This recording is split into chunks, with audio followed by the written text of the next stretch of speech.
Hello, hi students. Good afternoon and welcome to class. Myself Gaurav Vijayavargiya, your chemistry educator at an academy. So guys, what we are going to do today is, today we are going to study about laws of chemical combination that we have started in the last lecture. जो हमने कल हमारा lecture किया था उसमें हमने laws of chemical combination को start कर दिया था और हमने दो लॉज भी वहां पर पढ़ लिए थे. उसी लेक्चर को हम आगे कंटिन्यू करेंगे और देखेंगे और different types of chemical laws of combinations. ठीक है. सो फर्स्ट ऑफ ऑल छोटू सा इंट्रोडक्शन मेरे बारे में. नाम तो आप जानते ही हो, आपके जीवी सर को आप पहचानते ही हो. जो भी न्यू लर्नर्स है उनको बता दूं, I have an experience of more than 7 years and have mentored many students for NTSC, IGSO, Olympiads and board examinations, right? So as I can see that many of you have dreamed to crack NTSC and your target is to just go and full flash and crack NTSC examination in this class 10, and also you're here to prepare and have a very good foundation for the JEE and NEET. I know that to have a great foundation of JEE and NEET you require a lot of dedication because from the early start करना पड़ता है. आपको 9-10 से एक dedication होना चाहिए. आप में आप पढ़ना स्टार्ट करते हो, आप थोड़ा एडवांस लेवल का पढ़ना चाहते हो. क्यों? To get the edge over the other students, ताकि आप बाकी स्टूडेंट से आगे निकल सको, उनसे आपको एक एडवांटेज मिल सके, ताकि आप जब 12th में जाके नीट दो या जेई दो तो आप बहुत अच्छा परफॉर्म कर सको, और इवन 10th में जब आप एनटीएससी दो तो उसको आप आराम से क्रैक कर सको. तो उसके लिए आप इंडिया लार्जेस्ट लर्निंग प्लेटफॉर्म के साथ जुड़ चुके हैं. यूट्यूब पे आप सेशंस करते हैं, पर उसको और अच्छा करने के लिए आपको प्लस सब्सक्रिप्शन या आइकॉनिक सब्सक्रिप्शन भी ले लेना चाहिए बच्चा. So to get subscription what you need to do, you need to get on to the Unacademy learning app और वहां से आप सब्सक्रिप्शन ले सकते हैं. उस सब्सक्रिप्शन पे अगर आप GV10 कोड यूज करते हैं, that is GV10 is my referral code, so आपको सब्सक्रिप्शन प्राइस पे मिल जाएगा 10% का डिस्काउंट. तो आपको प्रिपरेशन में तो बहुत फायदा होने वाला ही है, पर अनअकैडमी पे और साथ में GV10 के साथ आपको पैसे का भी फायदा होने वाला है, because you can save 10% of the amount, जिससे फिर तुम एक शॉपिंग वॉपिंग कर सकते हो आराम से, right? So this is a great time. Just अगर अभी तक आपने सब्सक्रिप्शन नहीं लिया है तो बिना टाइम को वेस्ट करे जल्दी से अनअकैडमी सब्सक्रिप्शन ले लो. You can take from 3 months to 48 month, जितना आपको सब्सक्रिप्शन लेना है, जितना ड्यूरेशन का आपको सब्सक्रिप्शन लेना है आप उतना ले सकते हो. तो अगर आप 9th में हो तो आप 4 years तक ले सकते हो, 10th में हो तो आप 10th 11th 12th का ले सकते हो. सो उस according you can take the subscription. So go for it now. साथ में अनअकैडमी आपको मौका देता है to win prizes using bugs bounty. इसमें क्या होता है बेटा, अगर आपको लगता है कि यार ये किसी ने कुछ गलत बता दिया, गलत कर दिया, मतलब इनअप्रोप्रिएट कंटेंट है जो नहीं होना चाहिए था उस वीडियो में, पर वो वहां पर है. सो अगर ऐसा किसी भी अनअकैडमी के वीडियो पे ऐसा कुछ कंटेंट आप देखते हैं तो रिपोर्ट करें उसकी using the form given in the description. जो डिस्क्रिप्शन में फॉर्म गिवन है उस फॉर्म के through you can report that thing, and if you are the first one to do so rightly then you can claim your prizes. आपको आपके prize मिल जाएगा, right? So this is a great initiative taken by Unacademy, right? So जैसा मैं आपको बता रहा था, हम पढ़ रहे हैं laws of chemical combination. What we are studying, we are studying laws of chemical combination. Last lecture में हम स्टार्ट कर चुके थे regarding laws of chemical combination. हमने देखा था कि किस तरीके से वो लॉज वर्क कर रही थी. तो एक क्विक रिकैप दे लेते हैं उसका. सबसे पहले हमने पढ़ा था लॉ ऑफ कंजर्वेशन ऑफ मास. तो क्या हुआ था law of conservation of mass में, हमने ये देखा था इस लॉ में. चलो कौन मुझे चैट में बताना चाहता है, याद है ना आपको क्या किया था law of conservation of mass में? जल्दी से चैट में आंसर्स दे दो साथ में, बिल्कुल, क्योंकि उससे आपकी रिवीजन हो जाएगा. फाइन. तो law of conservation of mass में क्या देखा था हमने, that matter can neither be created nor be destroyed, और you can say mass can neither be created nor be destroyed. तो उसको हमने एक और वे में रिप्रेजेंट किया था कि total mass of reactant, total mass of reactant will be equals to total mass of product. याद है ना आपको, ये हमने किया था कल वाले लेक्चर में. This is law of conservation of mass, that matter is neither created not destroyed. जितना मैटर आपके पास इनिशियली था उतना ही मैटर का मास आपके पास फाइनली भी होता है. And this is why we follow a balance chemical equation, because balance chemical equation law of conservation of mass से ही ओबे करता है. ठीक है, sorry, law of conservation of mass balance chemical equation उसी पे बेस्ड है. ठीक है, सो बैलेंस केमिकल इक्वेशन से हमें वो चीज मिल जाती है. ठीक है, जैसे कि हमने एक एग्जांपल भी देखा था, CaCO3 को जब हम डिकम्पोज कर रहे थे तो CaO प्लस CO2 मिल रहा था, राइट? दैट इज 100 ग्राम इसका टोटल मोलिकुलर मास था, हमने देखा था. इससे हमें 56 ग्राम ये और 44 ग्राम कार्बन डाइऑक्साइड, तो ये टोटल भी 100 आ रहा था, तो दोनों इक्वल हो गए थे. तो this was about law of conservation of मास, जो कि हमने लास्ट लेक्चर में देखा. लास्ट लेक्चर में हमने इसके अलावा एक और लॉ देखा था, देखी था law of constant proportion. Constant proportion का क्या मतलब होता है, in any compound any compound जो रेशियो है एलिमेंट्स का वो फिक्स्ड है, ratio of mass of elements is fixed in any compound, ठीक है, इज फिक्स्ड, या उसका बिल्कुल कांस्टेंट प्रोपोर्शन में बनता है, ठीक है, जिसको हम लॉ ऑफ कांस्टेंट प्रोपोर्शन के साथ डेफिनेट प्रोपोर्शन भी कहते हैं, ठीक है, हम इसको डेफिनेट प्रोपोर्शन भी बोलते हैं, ठीक है। और आपको ये भी पता है बेटा कि फॉर एग्जाम्पल अगर हम एग्जाम्पल ले लें H2O का, ठीक है, सो H2O जब भी आप बनाओगे तो आप हमेशा बोलोगे 2 gram of hydrogen, 2 gram of hydrogen combines with 16 gram of O2 to form what, to form water. 1:8 के रेशियो में ही हाइड्रोजन और ऑक्सीजन हमेशा कंबाइन होंगे जब भी उनको वाटर बनाना है। वो वाटर किसी भी सोर्स से आए उससे कोई फर्क नहीं पड़ता, पर जब भी एक कंपाउंड होता है तो उसमें जो एलिमेंट्स प्रेजेंट होते हैं उनका जो अमाउंट होता है वो फिक्स होता है, ऑलवेज फिक्स्ड अमाउंट में वो कंबाइन करते हैं, ठीक है। अगर इसके बाद मैं बात करूं तो मेरी नेक्स्ट लॉ है लॉ ऑफ मल्टीपल प्रोपोर्शन, यहां से हम आज स्टार्ट कर रहे हैं, that is law of multiple proportion. तो क्या होता है लॉ ऑफ मल्टीपल प्रोपोर्शन में, किस तरीके से हम उसके साथ क्या वो लॉ है उसको जानते हैं। तो एक वर्ड पे ध्यान दो, या मल्टीपल की बात आ रही है, मतलब मोर देन 2 की बात करेंगे या मोर देन 1 की बात करेंगे, 2 और मोर देन 2 की बात करेंगे। तो जैसे इसका मतलब है, सबसे पहले बता दूं ये लॉ दिया किसने, it was given by John Dalton, जो हमारे साइंटिस्ट हैं जॉन डाल्टन, उन्होंने ये वाला लॉ आपको दिया है।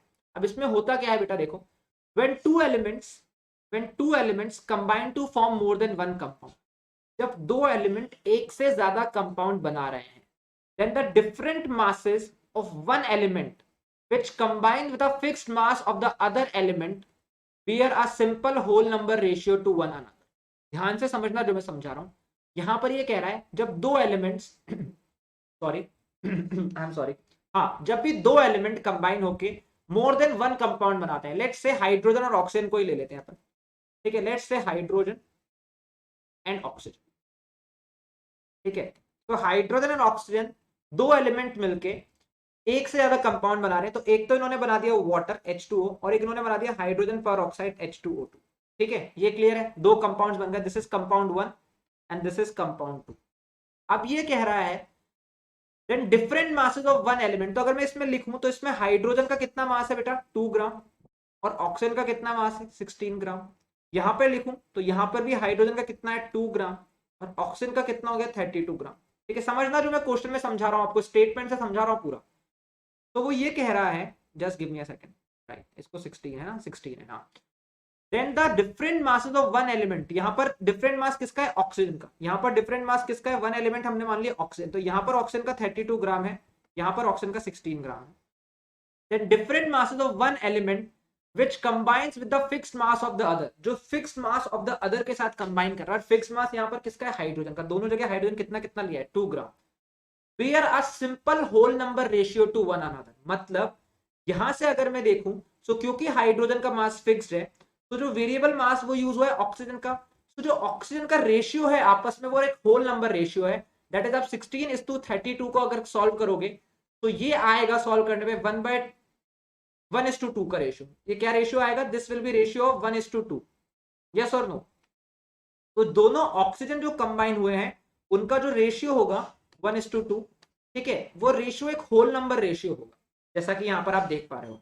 अगर आप ऑक्सीजन, क्योंकि हाइड्रोजन तो फिक्स हो गया ना, हाइड्रोजन दोनों में 2-2 ग्राम है, तो जो वेरी कर रहा है वो क्या कर रहा है, ऑक्सीजन वेरी कर रहा है। सो ऑक्सीजन का एक कंपाउंड के ऑक्सीजन का दूसरे कंपाउंड के ऑक्सीजन से रेशियो क्या है, एक होल नंबर रेशियो आएगा 1:2। जरूरी नहीं है 1:2 ही आएगा, पर एक होल नंबर रेशियो आएगा। बात समझ में आ रही है। जैसे अगर मैं आपको एक और एग्जांपल लेके दिखाऊं, यहाँ पर हम नाइट्रोजन बहुत सारी ऑक्साइड्स बनाता है, ठीक है, nitrogen forms a very different types of oxides. अगर मैं बात करूं यहाँ पर नाइट्रोजन एंड ऑक्सीजन की, ठीक है, let's talk about nitrogen and oxygen. तो नाइट्रोजन क्या करता है, नाइट्रोजन N2O बना देता है, ठीक है, नाइट्रोजन NO भी बनाता है, नाइट्रोजन NO2 भी बनाता है, नाइट्रोजन N2O5, N2O3 भी, N2O3 और N2O5 भी बनाता है। तो ये सारे ऑक्साइड्स कौन बनाता है, ये सारे ऑक्साइड्स बनाता है नाइट्रोजन, ठीक है। बात समझ में आ रही है आपको मेरी। N2O तो अच्छा मैंने पहले ही लिख दिया था, sorry, just give me a second, मैं इसको यहाँ पर N2O को हटा दूं, N2O5 भी ले लेते हैं, ठीक है, मतलब कितनी भी ले सकते हो आप, दो से ज्यादा बन गई तो काम हो गया बस, ठीक है, N2O5 ले लिया। ये 4 ऑक्साइड्स बन रही है नाइट्रोजन और ऑक्सीजन से।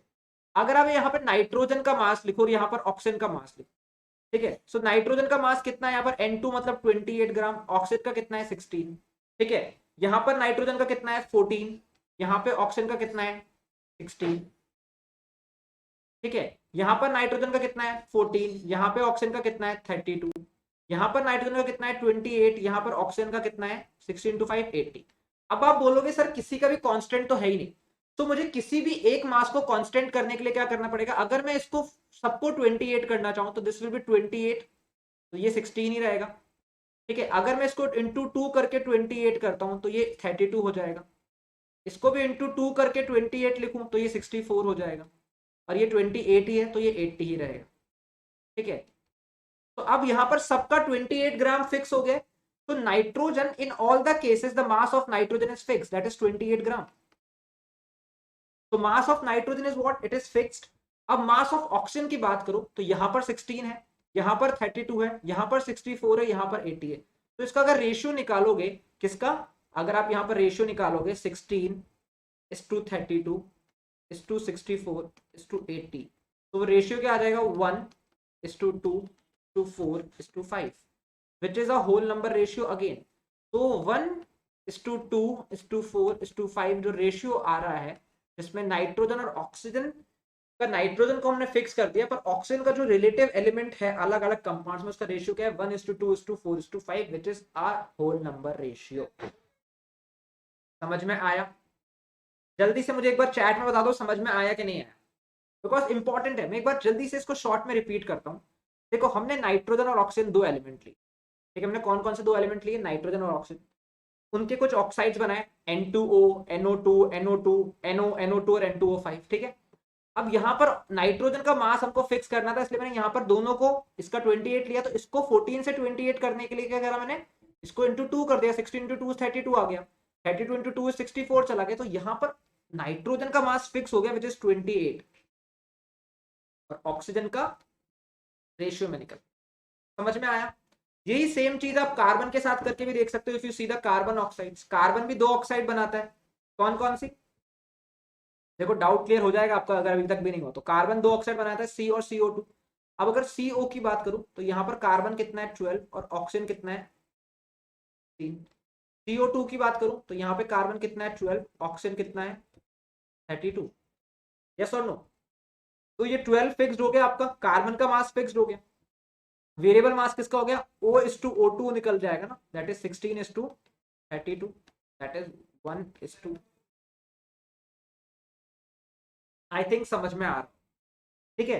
तो ये 1:2 का जो रेशियो चल रहा है यहाँ पर, ये क्या है? Whole number ratio. ये क्या है? It's a whole number ratio, जो कि हमने स्टेटमेंट में पढ़ा था। स्टेटमेंट में यही तो देखा था हमने। क्या देखा था स्टेटमेंट में? दोबारा देखो स्टेटमेंट में क्या देखा था। when two elements combine to form more than one compound, then the different mass of one element which combine with a fixed mass of the other element bear a simple whole number ratio to one another. Understood? Clearly समझ में आ गया? कोई doubt नहीं है ना? शाबाश, very good. अगर doubt है तो एक बार दोबारा देख लेना है ना, ठीक है। डाउट को आगे लेके मत बढ़ना, उसको वहीं ऑन द स्पॉट क्लियर करना है हमको, ठीक है। चलिए एक क्वेश्चन से समझाता हूँ, फिर आई थिंक ज्यादा अच्छे समझ में आएगा जब एक क्वेश्चन करेंगे हम। चलिए क्वेश्चन करते हैं। मैंने कार्बन वाला ही क्वेश्चन लिया है आपके लिए, ठीक है। बड़ा सिंपल सा क्वेश्चन है। Carbon is found to form two oxides. हमें पता है कार्बन कौन सी दो ऑक्साइड्स बनाता है, ठीक है। कौन कौन सी बनाता है? एक CO बनाता है और एक CO2 बनाता है, ठीक है। which contains 42.8% and 27.27% of carbon respectively। एक में कार्बन कितना है 42.8% और एक में कितना है 27.27%। so that these figures illustrate the law of multiple proportion। अब हमें पता है, पर लेट अज्यूम हमें नहीं पता कि कार्बन कौन सी ऑक्साइड बनाता है, ठीक है। हम तो मान लेते हैं हमें नहीं पता, ऐसे कराता हूँ, ठीक है। तो एक बार इस क्वेश्चन को पढ़ो दोबारा से और समझो क्या क्वेश्चन में पूछा गया है। Just try to understand the question, question में क्या आपसे करवाना चाहते हैं सॉल्यूशन, ठीक है। मतलब दो ऑक्साइड्स बना रहे हैं ना कार्बन, एक एलिमेंट दो ऑक्साइड बना रहा है, ठीक है। तो अगर मैं इसको मानूं for first oxide, for first oxide की अगर मैं बात करूं तो परसेंटेज ऑफ कार्बन कितना है?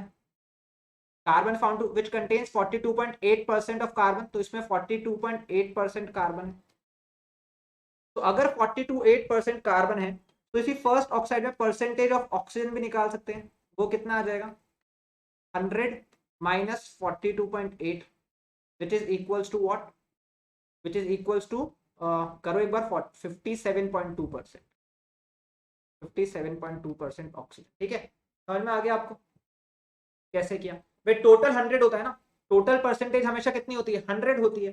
तो अगर एक का 42.8 गिवन है तो दूसरे का 100 माइनस 42.8 हो जाएगा। This is for first oxide. Similarly ऐसे ही मैं सेम फॉर सेकेंड ऑक्साइड में निकाल देता हूँ। Now for second oxide percentage of carbon is equals to 27.27। ठीक है, कार्बन, और परसेंटेज ऑफ O2 कितना है 100 minus 27.27 which is equals to 28 होता तो 72.73। ठीक है, 72.73% ऑक्सीजन। यहां तक समझ में आ गया, ये दोनों चीजें क्लियर है। तो अगर फर्स्ट ऑक्साइड की बात करी तो उसमें इतना परसेंट कार्बन है, इतना परसेंट ऑक्सीजन है। सेकंड ऑक्साइड की बात करी उसमें इतना परसेंट कार्बन, इतना परसेंट ऑक्सीजन। ठीक है, अब यहां पर क्या होगा, अब मुझे इसको अलग अलग से करके देखना पड़ेगा। क्या करना पड़ेगा कि रेशियो सेम आ रहा है क्या।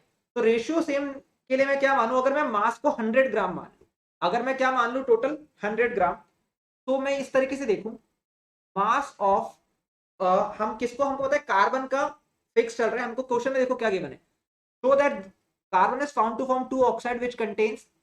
ठीक है, सो कार्बन का प्रोपोर्शन पता है, तो mass of oxygen, mass of O2, ठीक है, that combines with mass of O2 that combine with how many, कितना गिवन है फर्स्ट वाले में 42.8 का ग्राम। ठीक है, with combine with 42.8 gram of carbon is equals to कितना आएगा, हमने निकाला है 57.2 ग्राम। यस और no, we have calculated this. तो अगर मैं निकालू मास ऑफ 1 ग्राम के according, mass of O2 that combine with 1 gram of carbon, तो वो कितना हो जाएगा, वो हो जाएगा 57.2 अपॉन 42.8। यस और, तो पॉइंट से पॉइंट कैंसिल। ठीक है, सो दिस इज सिंपली 572 अपॉन 428। ठीक है, इसको सॉल्व करेंगे अगर हम, तो कितना आएगा, सॉल्व करो, देखो इसको, कैलकुलेशंस करो एक बार जल्दी से। This will be coming out to be 1.34 gram. ठीक है, ये क्या आएगा 1.34 ग्राम। तो ऑक्सीजन का मास जो कंबाइन हो रहा है 1 ग्राम ऑफ कार्बन के साथ, वो कितना है 1.34 ग्राम। ये था फॉर फर्स्ट ऑक्साइड, यहां पर लिख देता हूं मैं, फॉर फर्स्ट केस या फॉर फर्स्ट ऑक्साइड। ठीक है, अब सिमिलरली ये सेम चीज करेंगे फॉर सेकेंड ऑक्साइड। ठीक है, फॉर सेकेंड ऑक्साइड करेंगे, तो mass of oxygen that combine with, that combine with कितना ग्राम था, with 27.27 gram, that combine with 27.27 gram carbon is equals to कितना था 72.73 ग्राम। राइट, तो mass of O2 with 1 gram carbon कैसे निकलेगा, obviously 72.27 upon 27.27, point से point तो cancel हो ही रहा है। ठीक है, तो 72.27 को जब 27.27 से आप कैंसिल आउट करोगे तो यहां पर आएगा 2.68, यहां पर क्या आएगा 2.68 gram. This will be coming out to be 2.68 gram. तो पहले केस में जो ऑक्सीजन आ रहा था वो आ रहा था 1.34 ग्राम, क्योंकि हमने कार्बन का मास फिक्स किया 1 ग्राम। पहले जब हम परसेंटेज निकाली थी तो कार्बन का मास वेरिएबल था, हमने कार्बन का मास फिक्स किया 1 ग्राम में। यहां पर भी कार्बन कितना किया 1 ग्राम में, तो 1 इज फिक्स्ड। सेकंड को जब निकाला तो ऑक्सीजन का रेशियो क्या आ गया, पहले में आया 1.34 और दूसरे में आया 2.68, which bears a simple whole number ratio of 1:2। Yes और नो, समझ में आया कि नहीं आया।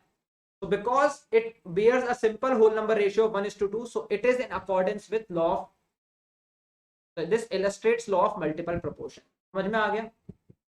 ये लॉ ऑफ मल्टीपल प्रोपोर्शन को पूरा अच्छे से एक्सप्लेन करता है। ठीक है बेटा, और क्वेश्चंस भी कराऊंगा आपको, एक एक क्वेश्चंस पहले इसलिए करा रहा हूं ताकि आपको समझ में आ जाए। तो आप कह सकते हो 1:2 is a whole number ratio. ये क्या है? Whole number ratio. So this is in accordance with law of multiple proportion. तो ओबे करता है किसको? मल्टीपल प्रोपोर्शन को ओबे करता है। क्लियर है? चलिए, वेरी गुड।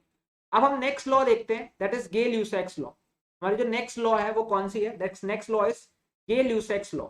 ये लॉ क्या कहती है? According to Gay Lussac's law of combining volume, this is applicable for gases. First of all remember this, ठीक है? This is applicable for what? For gases.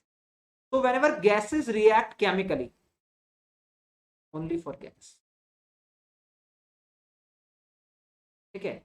When gases react chemically, they do so in volumes which bear a simple ratio to each other and also to the product if they are also gaseous.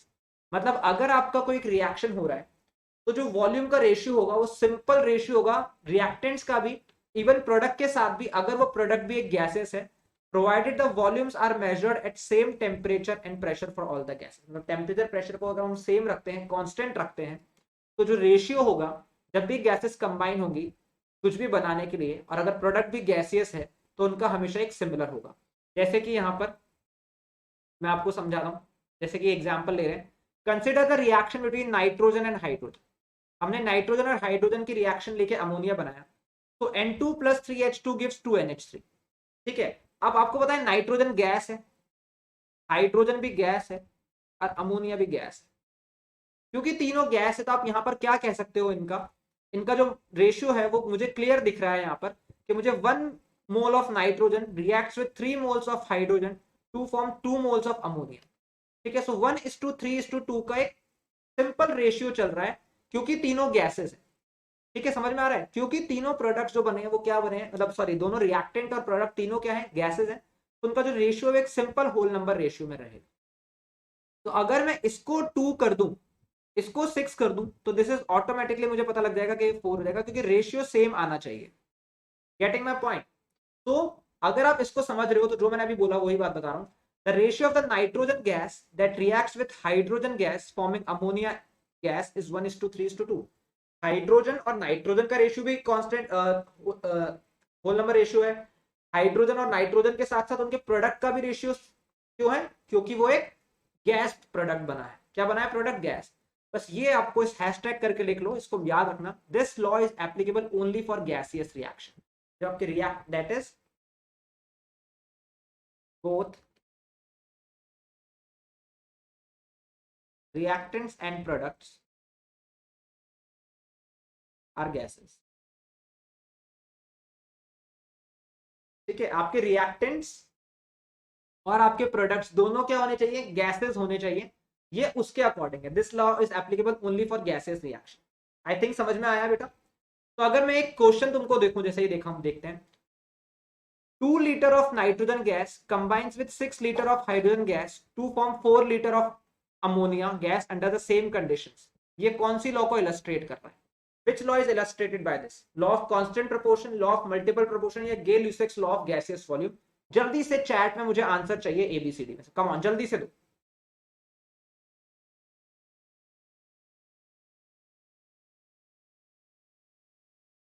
ठीक है? कौन से law को illustrate कर रहा है? तो आप क्या देख सकते हो? आप रेशियो निकाल सकते हो। आप रेशियो निकालोगे तो क्या है? 2:6:4 आ रहा है, वो आ जाएगा 1:3:2। और यही तो रेशियो भी हमने देखा था, यही तो वो रेशियो था जो हमने देखा था। तो क्या हो गया? Gay-Lussac's law of gases volume is the answer. समझ में आया किस तरीके से ये क्वेश्चन आएगा?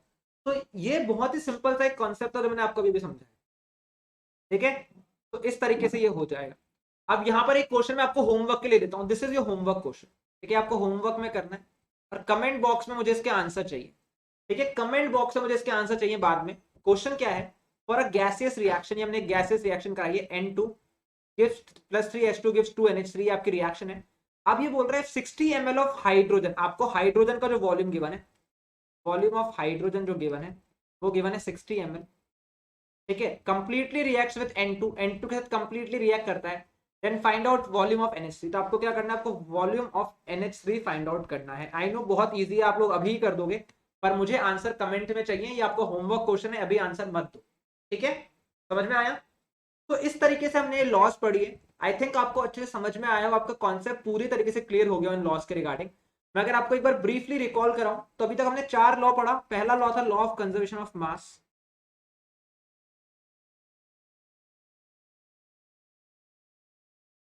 लॉ ऑफ कंजर्वेशन ऑफ मास, जिसमें हमने देखा मास can neither be created nor be destroyed. Second था हमारा law of constant proportion, constant या डेफिनेट प्रोपोर्शन, ठीक है। थर्ड फिर हमने पढ़ा लॉ ऑफ मल्टीपल प्रोपोर्शन,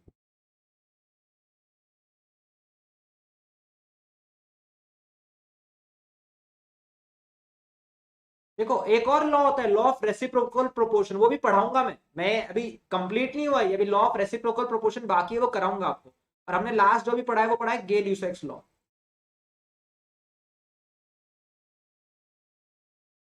ये तो हमने कंप्लीटली कर लिया है, दीज आर डन, ठीक है, ये हमारा हो गया है। अभी जो बाकी है वो पढ़ना है लॉ ऑफ रेसिप्रोकल प्रोपोर्शन,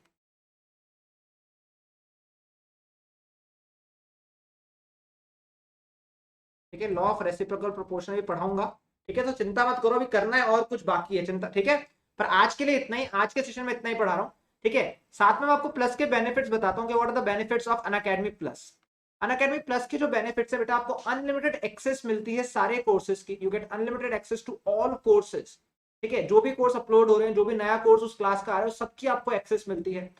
साथ में जो एकदम टॉप एजुकेटर्स पढ़ाते हैं आपको, यू कैन सेलेक्ट किस एजुकेटर की क्लास आपको अटेंड करनी है, ठीक है। सो इंडिया के टॉप एजुकेटर्स आपको वहां पढ़ाते हैं।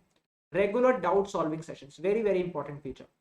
हर कोर्स में एक डेडिकेटेड लेक्चर्स होते हैं डाउट सॉल्विंग के, और हर फोर्थ लेक्चर उस कोर्स का डाउट सॉल्विंग होता है। फोर्थ होगा, फिर एट्थ होगा, फिर 12th होगा, इस तरीके से रेगुलर डाउट सॉल्विंग सेशंस, ठीक है। इसके अलावा you get to study in the language of your choice, जिस लैंग्वेज से आपको ज्यादा समझ में आता है, चाहे वो be it Hindi, be it English, be it mix of Hindi English, that is English, जो language you are comfortable with, you can study with that, ठीक है। You can also learn any time anywhere, ठीक है। आपको जिस जगह से पढ़ना अच्छा लग रहा है, जहां से पढ़ना अच्छा लग रहा है, यू कैन डू दैट। आप अपने फ्रेंड के यहाँ से पढ़ रहे हो, अपने घर से पढ़ रहे हो, अपने दादा के यहाँ से पढ़ रहे हो, कहीं से भी पढ़ सकते हो। साथ में you get study material in the form of PDF, ठीक है, दैट इज क्लास नोट्स। आपको क्लास नोट्स मिलते हैं, टीचर के क्लास के notes in the form of PDF, जो आप डाउनलोड कर सकते हो, बाद सेशन के तुरंत बाद डाउनलोड कर सकते हो। तो ये सारे फीचर्स का आपको बहुत सारा फायदा होता है। तो अनअकैडमी प्लस का जो प्राइसिंग है वो क्या है बेटा, आपको कैसे लेना होगा, how to subscribe for plus. आप अनअकैडमी ऐप पे जाके प्लस पे क्लिक करो, वहां पे जाके सेलेक्ट प्लस करो, जो भी कोर्स आप लेना चाहते हो, जिस भी क्लास का आप लेना चाहते हो, तो आपको सारे फीचर्स प्लस में, live classes, test series, unlimited practice, structure schedule सब मिलता है। फिर ये जो आपके मंथ्स आ रहे हैं, तो आपको डिसाइड करना पड़ेगा कितने ड्यूरेशन, कितने मंथ्स का आप कोर्स लेना चाहते हो। You wanted for 1 month, you wanted for 3 month, 6 month, 12 month, 24, जिसका भी आपको लेना है आप उस अकॉर्डिंग सेलेक्ट कर सकते हो। हम 24 मंथ सेलेक्ट कर लेते हैं, ठीक है। फिर उसकी प्राइसिंग यहाँ शो हो गई है 802 पर मंथ, टोटल भी शो हो रही है और 802 पर मंथ के अकॉर्डिंग भी शो हो रहा है, ठीक है। अब जैसे ही आप यहाँ पर देख रहे हो, यहाँ पर एक ब्लैंक से स्पीड है, प्रोसीड टू पे से जस्ट पहले एक ब्लैंक स्पेस है यहाँ पर, ठीक है। यहाँ पर लिखा है हैव अ रेफरल कोड, तो yes you have a referral code, आपको वहां पे क्या डालना है, GV10। जैसे आप GV10 डालोगे, आपकी जो प्राइसेस है ना वो 10% से कम हो जाएंगी। तो जो 802 आ रहा था ना पहले, वो 722 हो जाएगा। वो 802 क्या हो जाएगा, दैट विल बिकम 722, ठीक है। ये कितना हो गया, 722 हो जाता है 802 की जगह। तो वो revise price, discounted price show हो जाएंगी। तो you can save by using the referral code GV10, ठीक है। Then you will proceed to pay और फिर चेकआउट हो जाएगा। साथ में कुछ स्टूडेंट्स होते हैं जिनको एडिशनल फीचर्स चाहिए, like they want personal mentor, ठीक है, जो उनको 1-on-1 गाइडेंस कर सके, उनके सारे कंसर्न्स को सुन सके, उनको सॉल्व कर सके। Live doubt solving classes, weekly report card, जो उनके टेस्ट और क्विजेस के वीकली परफॉर्मेंस को उनको बता सके। साथ में if their parents also want to speak to their favourite their personal mentor, they can do so, ठीक है, by during the open hours में अपने कंसर्न उनके रिगार्डिंग डिस्कस कर सकते हैं। This is a study planner, जो आपकी पूरे मंथ की स्टडी प्लान को रिव्यू करता है, आपकी प्रोग्रेस को हाईलाइट करता है। साथ में प्लस के सारे बेनिफिट्स मिलेंगे, ऐसा नहीं कि आइकॉनिक लोग तो प्लस के बेनिफिट गायब हो जाते हैं, प्लस के बेनिफिट्स तो हैं, उसके अलावा एक्स्ट्रा है। पे करने का सेम तरीका बेटा, वही आपको सेम करना है, GV10 कोड यूज करना है, डिस्काउंटेड प्राइस यहाँ पे आ जाएगी ड्यूरेशन के बाद, ठीक है। सेम प्रोसेस है जैसा प्लस में था वैसा ही आइकॉनिक में। फीस रेट्स थोड़ी डिफरेंट है, फीस थोड़ी डिफरेंट है, because different different features involve है, ठीक है। चलिए स्पेशल क्लासेस जिसके भी मैं बात कर रहा था, स्पेशल क्लासेस क्या होता है बेटा, स्पेशल क्लासेस में आप ये फ्री में अटेंड कर सकते हो जो अनअकैडमी के प्लेटफॉर्म पे होती है। फ्री में अटेंड करने के लिए you have to apply the referral code of mine which is GV10। इसके थ्रू आप देख सकते हो जो रियल टाइम इंटरेक्शन का फील है वो ले सकते हो यूजिंग चैट्स एंड इमोजीज। वहां पे डेडिकेटेड क्वेश्चन टैब्स होते हैं आपके डाउट्स पूछने के लिए, ठीक है। लाइव पोल कंडक्ट करते हैं हम, जिसके थ्रू हम क्विज लेते हैं, फिर उसका लीडर बोर्ड भी जनरेट होता है जहाँ पे आपकी रैंक आती है, तो आप अपने फ्रेंड्स के साथ कंपीट करते हो, देखते हो आप कहाँ स्टैंड कर रहे हो, ठीक है। सो ये सारे फीचर्स अनअकैडमी ऐप पे आपको मिलेंगे। तो डेफिनेटली आपको अनअकैडमी ऐप पे आ जाना चाहिए बेटा। अगर अभी तक आपने सब्सक्रिप्शन नहीं लिया है तो जल्दी से सब्सक्रिप्शन ले लो, बहुत हो गया इंतजार, अब आ जाओ अनअकैडमी पे, because we are going to crack it, ठीक है। तो सेशन पसंद आया हो तो प्लीज सेशन को लाइक करो, अपने फ्रेंड्स के साथ शेयर करो और सब्सक्राइब कर लो चैनल को और नोटिफिकेशन की घंटी बजा दो, ठीक है। So I hope that you enjoyed and you like the session. So keep watching, keep learning. Till then, let's crack it. Bye bye, guys. Thank you so much.